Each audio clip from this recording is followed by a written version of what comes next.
Hello नमस्कार, मी अश्विनी स्वागत करते तुमचं माझ्या यूट्यूब चॅनलमध्ये. आणि आज आम्ही आलो आहे पुण्याला.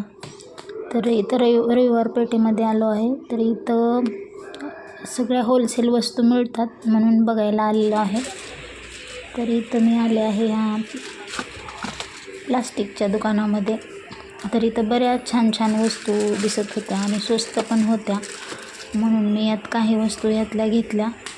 आणि इकडं असं खूप छान सामान मिळतं. तिकडची खरेदी झाल्यानंतर आता आम्ही आलो आहे इकडं सोनार गल्लीला, कारण की इकडं यांचं काहीतरी यांना सामान घ्यायचं होतं दुकानाचं. तर इथं आलो आहे. तर ट्रे वगैरे यांचं काही दुकानचं सामान यांना ज्या वस्तू लागतात दुकानामध्ये ते घ्यायच्या होत्या, म्हणून या दुकानामध्ये होलसेल मिळतात म्हणून इथं आलेलो आहे.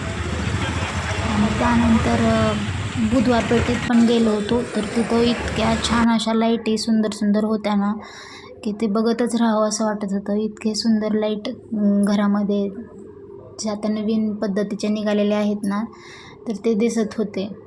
इतक्या छान वाटत होत्या. तर रात्रीच्या वेळेस गेल्यामुळं आम्ही तिथं फिरायला इतकं सुंदर असं दिसत होतं ते सगळं.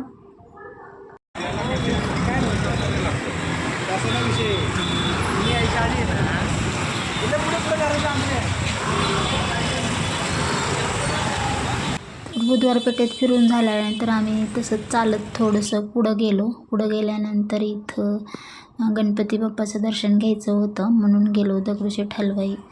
तर इतकं सुंदर असं मंदिर दिसत होतं ना लांबून रात्रीच्या वेळेस. मग इथं आम्ही दर्शन करायला आलो. तर बाहेरूनच दर्शन करून जायचं होतं, पण नंतर हे म्हणाले की चल आता इथंपर्यंत आलो तर आपण आतमधून दर्शन घेऊया, म्हणून मी आणि हे दोघं आम्ही मधून दर्शन करायला गेलो. आणि इथं पूजेचं सामान घेतलं. हा बघा माझा अवतार, सकाळपासून फिरून फिरून इतकं थकल्यासारखं झालं. आणि ही देवाची मूर्ती, तर इतके छान गणपती बाप्पा दिसत होते ना, की असं वाटत होतं बघतच राहावं. तिथलं दर्शन केलं आणि त्यानंतर बाहेर आलो आणि इथं स्वामी समर्थांची मूर्ती आहे ते त्यांचं पण दर्शन केलं. आणि सगळं दर्शन करून आता बाहेर आलो आम्ही. तर इथं आरती चालू होती म्हणून थोडा वेळ इथं थांबलो. आरती सगळं झालं आणि आरती वगैरे घेऊन मग बाहेर निघालो. आणि आता रात्रीची वेळ झाली होती. तर इथं दर्शन करून आता आम्ही चाललेलो आहे घरी. तर व्हिडिओ आवडला असेल तर लाईक करा.